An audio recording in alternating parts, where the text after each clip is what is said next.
Hey guys, this is Miles Ritchie and Cole Sanders from Crush Comics, next door from the Chabot, and we just got done seeing Guardians of the Galaxy 3. And you can watch this video of our thoughts on it, but first, please see it here. It's awesome, it's worth your time. Please support the Chabot and please check out this movie so you can come nerd out with us about Crush. It's a package deal. See it at the Chabot, come talk to us. We're gonna have a good time.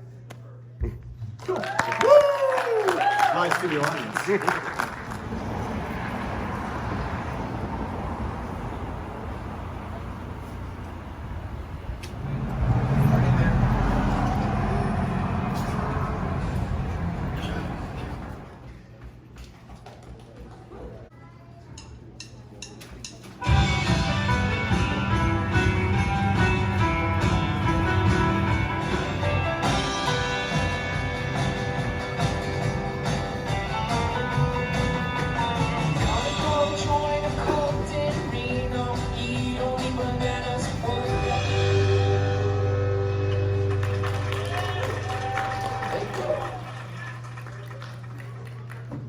That's probably about enough time for the applause. If you're not here on opening night, which is every other night we're playing this movie, sit there in an awkward silence.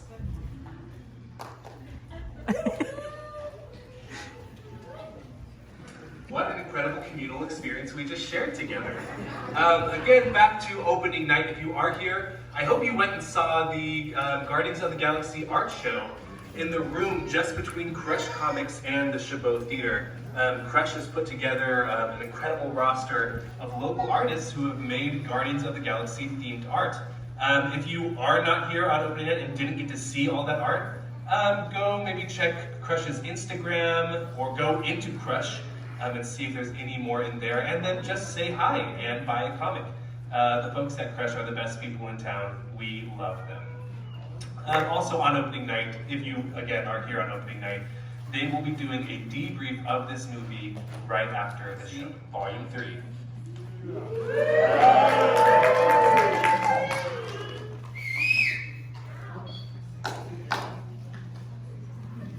The following program is brought to you by Crush Comics, your friendly neighborhood comic book shop.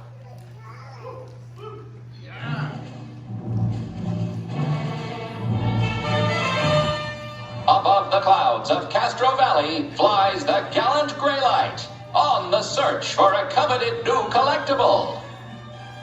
It's finally here, the official Keys and Grails comic book. 28 vibrant pages filled with corner boxes, parody ads, bonus art, and more. All drawn by Bay Area artist Matt Ritchie. The best part, you can get yours today for absolutely free. Just go to Crush Comics and tell them Greylight sent you.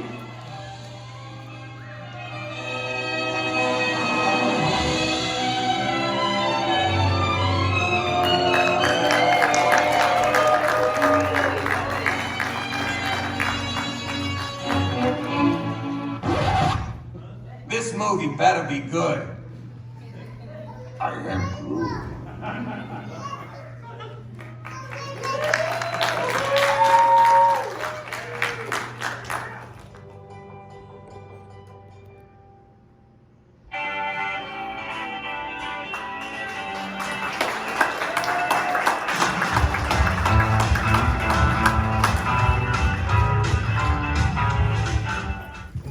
All right, we're about to get ready for our after movie analysis with Crush Comics.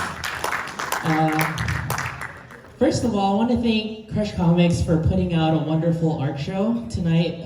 We had our We Are Groot, a Guardians of the Galaxy tribute, and a lot of work, a lot of hard work and effort was because of these wonderful people at the Crush Comics. So make sure to support local businesses like theirs, and thank you again for coming tonight. We have speakers Miles and Cole here with us tonight.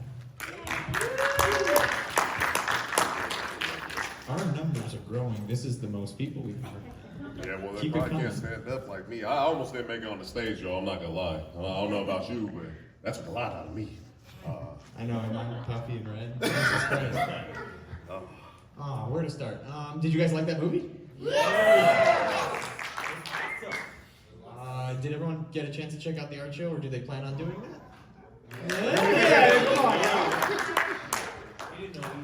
We didn't know. We'll have to promote it better next time. It's going to be open, I think, for as long as they have this movie in the theater. So got a couple weeks to check it out, just right next door. Oh man. Okay. That was really good. I really like that. I really like that a lot. Well, we're saving those questions, but we will get to it. I just got here. I can't speak on behalf of everyone, but there's kind of I feel like a hot button phrase going around called superhero fatigue. And I wasn't super amped for this. I trust James Gunn. He's a really good filmmaker. He seems awesome. He's got cool roots in horror. So I totally support him, love him. But I was just like, cool, another Guardians. They're going to put a bow on it. But oh my God. The villains, the actions, they reminded me that I love this team as much, if not even more, than the core 6 Avengers themselves. Like, I love this family of heroes. That was a really cool movie. Yeah, I couldn't say it better myself. I'm probably gonna say it worse because I'm stunned. Yeah, usually my job is to try to look through everything and try to analyze and compare to the comics and give you guys a little bit of fun factoids they're throwing in there. I'm gonna try my best, but yeah, no, I was just kind of taken away by how it was a great superhero movie. It was a great sci-fi movie. There are parts of it that when they're on Counter Earth kind of remind me of Saga a little bit with the amount of different creatures they had. Didn't they set some kind of record with the amount of prosthetics they had? Most prosthetics. Yeah, most prosthetics. Well, I really think it paid off. And I gotta address the elephant in the room. Kang, high evolutionary. I don't know what happened. I don't know how Kevin looked at Kang. It was like, that's all right, but just let high evolutionary do whatever he wants. Just let him flex on everybody at all times.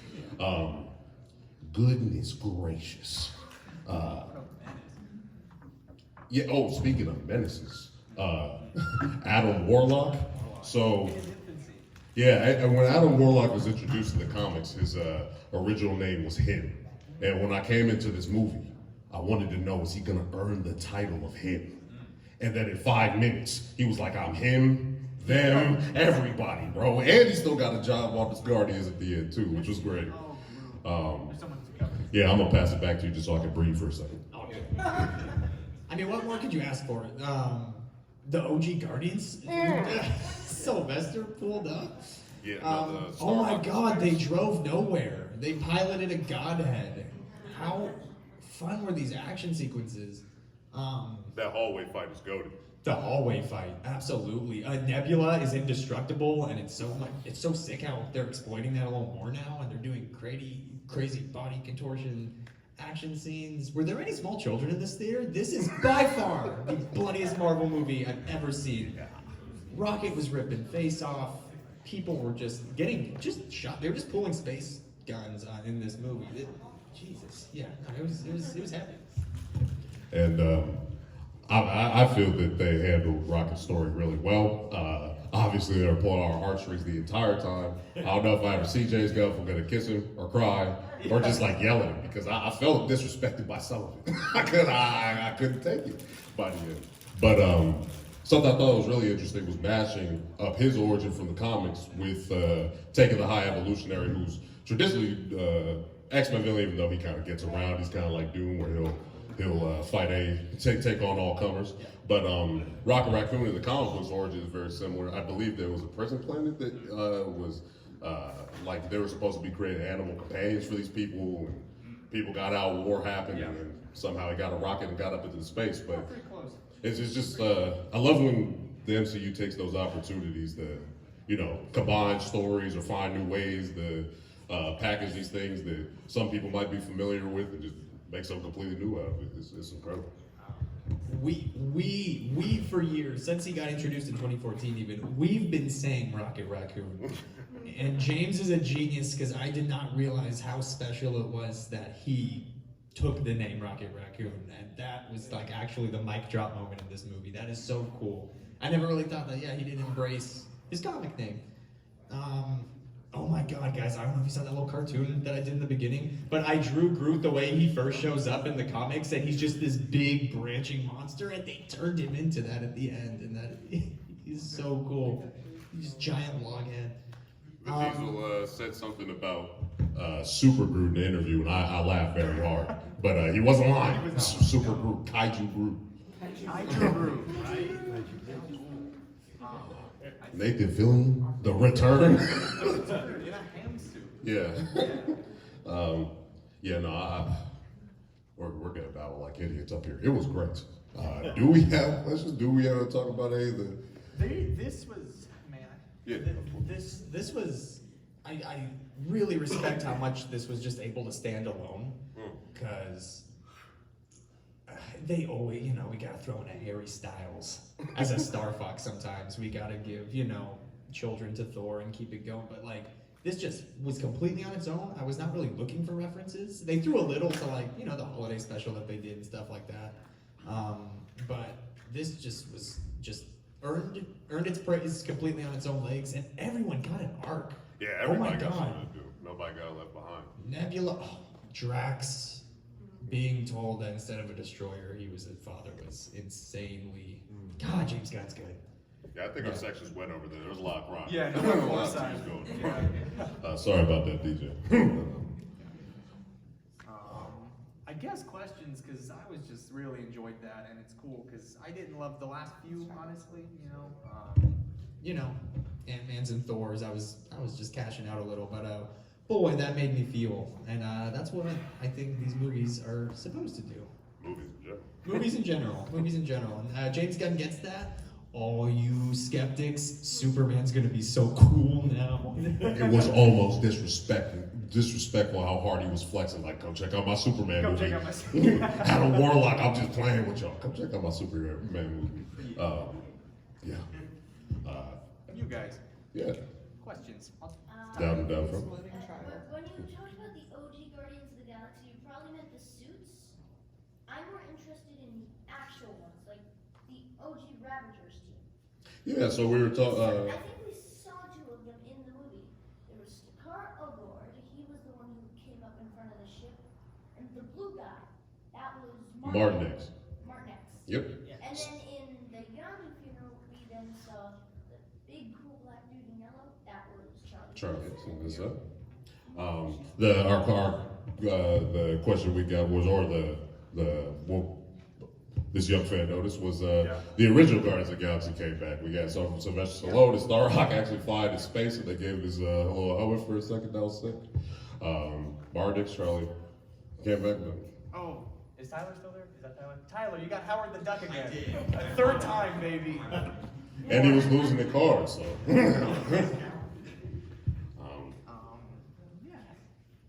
Input, questions, what's up? Anybody want We're going to? to see a redo of the Howard the Duck movie, do you think? We can only pray when we see Howard the Duck. I hope so. Yeah, I could see a limited series of comedy. me too. Because the 80s one was, Yeah. well, it was an 80s movie. Yeah. I think that's technically the first Marvel movie that Howard the Duck, so we can bring it full circle. Make it the last Marvel movie. Oh. Oh my God, why Star-Lord will return? In what capacity? I was fully content with this being it. Like, that was such a beautiful send-off, but what is he gonna do? What's he gonna do? I mean, he's gonna eat that cereal. He's gonna eat that cereal. Yeah, no. It'll be a TED Talk on how to mow lawns for your grandfather. There you go. Wait till he gets Spotify too. I think he's just gonna be chilling. Oh my God, but Spotify's gonna blow his mind. The amount of Pac-Man games we have now. This man, he's gonna. I think he's just gonna be bored. I'm excited for like nothing that they're setting up right now, but I want more intimate stories like these. I don't even know what comes next. I don't know, man. They're gonna do some timeline stuff, but that was cool. Just more isolated, heartfelt stories. I just love this was just such a character study for the whole team. And God, they made Nebula one of my favorite characters. And she's really cool in that first movie. And then, they expanded on her in the second volume. Loved her in Endgame. And now she's just one of my favorites. And she's super powerful. She was holding her. They made the whole team so capable. It wasn't just when it came to fighting, which I like. Like their Mantis was able to de-escalate situations. Same thing with Drax. They have their own aspects of their personality, make them great heroes too. Not just that they can run through a hallway in a way that makes my eyes bug out of my head. Gamora hitting the. I bet we were fun line at the end was almost this movie's laundry and taxes from everywhere, everything all at once. I don't know. Nebula tucking Peter in at the beginning Yeah. when Yeah, he she's like, just she's a he was sister. toast, and Nebula tucking him in with that look in her eyes that you almost think there's some feeling there. Oh no, absolutely. They have developed Nebula to be so much more sympathetic, and she's not the crazy killing machine that her crazy dad literally built her to be. Yeah. They gave her a really, everyone had a really satisfying arc. I loved it. Hey, Groot spoke. That's cool. He Wait, always did speaks. Groot He always speak, speaks, he or always did we speaks. all finally understand him? There you go. Oh, that's Actually, maybe made it weird. That's a deeper question. Oh, I went too deep in my head because, references. They've trained me to think certain things. Rocket's always asking for an arm. He's always trying to steal an arm or an eyeball, and then he actually gets Bucky's arm gifted to him at one point. Well, he did finally speak. I was almost thinking that when he was building his key to get out of his cell that he was gonna need one of Layla's robot arms, and that would have been the origin of that shit. Yeah, what's up, dude? I got you. Why is Peter Quill so bad at pulling Kirks? I pulled him, huh? Pulling Captain Kirk's. Yeah. The womanizer red thing. girl. Oh, well, I Woman on everything. mean, he's kind of a jerk, right? I think the question was why is Star-Lord so bad at getting girls? Being I don't know. pulling Kirk. That is subjective. What's up? Captain Kirk.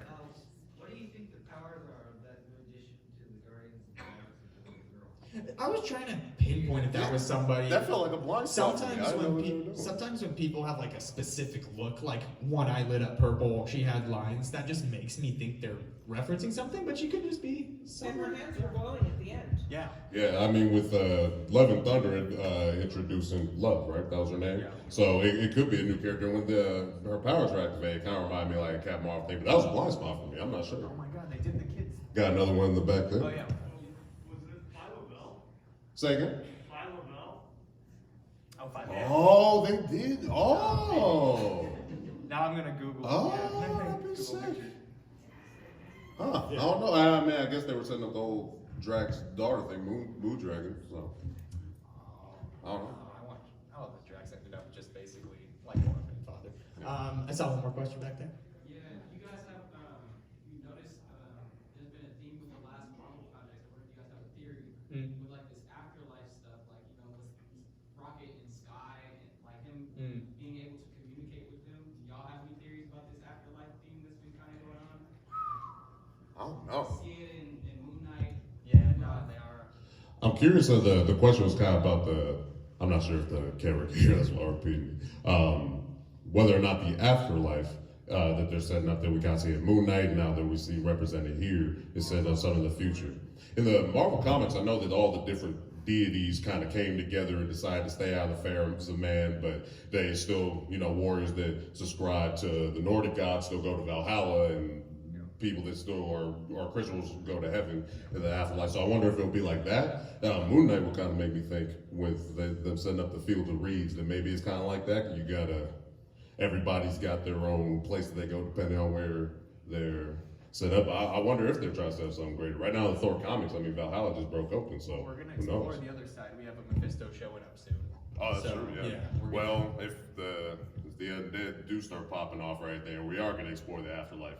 Ghost Rider, please. I'll take a Johnny Cage. I'll take Robbie Reyes. I'll take anybody, man. As long as it's Nicolas Cage. Question aside. I thought I saw a question. But yeah, what's up? Oh, never mind. Yeah. Yeah. Oh, Yes. hi, Devin. I feel like when they ripped the High Evolutionary's face off at the end and it showed red, why did I get comic vibes? We Because were in actually the comics, the High Evolutionary was basically just a walking evil cherry. Yeah. High Evolutionary, typically a silver and purple being red metallic face. And we kind of were geeking. We thought when they were gonna pull his face off, he would just look a little more like a comic accurate depiction of him. He But was no, just a James Gunn just skull. wanted to He's just a mortal man. jump scare Yeah. us. But you saw the bone, man. Oh my God. Yeah, no, that was, I think, just the most graphic thing they've ever shown. I'm actually going to tell our boss's kids who are seeing it tomorrow to be wary, because zombies in particular freak them out right now. They're at that age. And there were zombie-like things in this. Oh, you got me hyped. When they were about to release, what they call it, the Hellbound? Yeah, I think so, yeah. Cole whispered, do you think that's the Brood? Which would have been really cool. Would you like to explain? That's the only thing in my nerdy little heart. If they wanted to turn that knife a little bit more, the Brood or another X-Men thing. But alien race, some kind of bug-like creatures that are just a swarm that anytime they show up in a comic, you know, it's kind of is one of the cosmic tricks in the Marvel bag. Like the Brood shows up, things are gonna get wrecked. So when they opened that up and they saw that jaw, I know, yeah, but no complaints. Had a great time.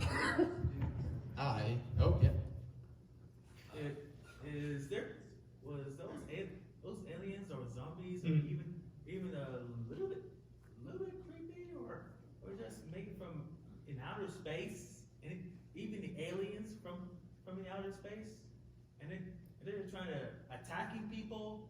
So now the heroes is trying to defeat these guys with a weapons or a fist, or they're even trying to fight them back. I know, yeah, no, it was heavy. I mean, those things freaked me out. But I mean, that's why I'm not Guardian of the Galaxy. That's why I'm a cashier of Crush. We're Guardians of the Register. Yeah, yes, sir. And we'll pull your comic books for you. Absolutely, every time. On that note, we love doing that. Oh, wait, Paul. Last one. Yeah, what's up? Me. Yeah. How you feel about that F-bomb?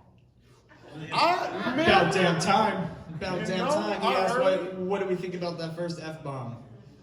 I didn't believe the tales, man. I thought they were blowing smoke. And then Miles, I don't know how you always know, but he leans over. He's like, "They're gonna do it." I'm like, "What are they gonna do?" They released the clip. They just censored it. Oh, I was like, well, we're just looking at a car. What are they gonna do, Miles? And then it was. It's gotta open the door. But I hope they don't. I hope it doesn't get good to them when they lose their There's minds. a take, and for the camera, obviously, I won't go. Say the whole thing, but there's actually a take, because they were trying a million things with Robert Downey Jr.'s snap in Endgame, and before they reached "I am Iron Man" is the best line. There's a version where he just says "F you" and snaps, and that would have been the funniest first. Yes, that would have been hilarious. I need that. I kind of prefer it just being plain silly like this. It didn't we don't gotta hype up that for Right. yeah, it was fun. Yeah. So that last line at the end credits thing about the 45-year-old man who can't mow his lawn and you don't want to know the story, that's got to be something bigger. I just they don't even usually on the end thing like that, it's not trivial. It's leading into something else in another movie. Yeah. But, what character could that be? Lawnmower Man. It's time, the MCU. I was thinking that same thing. I don't know too much about Peter Quill when it comes to his Earthbound side. But the Guardian, well, I guess he's not even a Guardian of the Galaxy anymore, so I don't know. Guardian of the Lawn. I'll tell you what, they stumped the comic book guys, because they can really do whatever they want with them. I don't even know. No, it's cool. I like where we left it. Well, I guess if maybe they'll dust him off for an event. I can't wait to dig up his grave in Secret Wars. That's gonna be fun. Oh, yeah. That's going to be fun. I hope all is revealed and it's just a deep fake Jack Kirby at the end of it all. No, I'm just kidding. They don't love us, bro. They don't love us Just that die much. at the end of it all. They loved us. They make Jack Galactus. Just deep fake Jack into Galactus. But I'm gonna throw my shade at the very end here. This movie did a giant group of kids better than Thor: Love and Thunder.